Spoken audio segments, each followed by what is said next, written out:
নমস্কাৰ সকলোকে স্বাগতম জনাইছোঁ ডিজি নিউজ আসাম চেনেলৰ পৰা। আজি 1 মাৰ্চ। আজিৰ দিনটোৰ কেইবাটাও ডাঙৰ খবৰ লৈ আহিছোঁ। এনেধৰণৰ খবৰ পাবৰ বাবে চেনেলটো ছাবস্ক্ৰাইব কৰিব। আজিৰ দিনটোৰ প্ৰথম খবৰ, চেণ্ট্ৰেল হিলাল কমিটিৰ আসামৰ তৰফৰ পৰা জনোৱা হৈছে 2 মাৰ্চৰ পৰা ৰমজানৰ ৰোজা আৰম্ভ।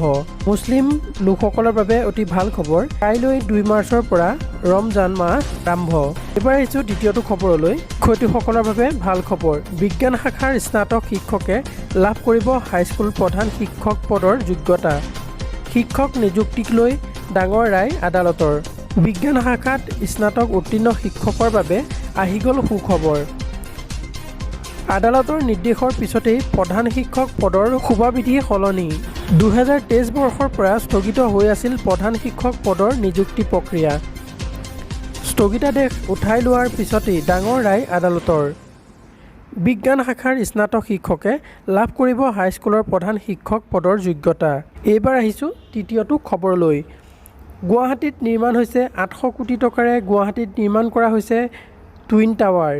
টুইন টাৱাৰৰ 60% কামেই ইতিমধ্যে সমাপ্ত।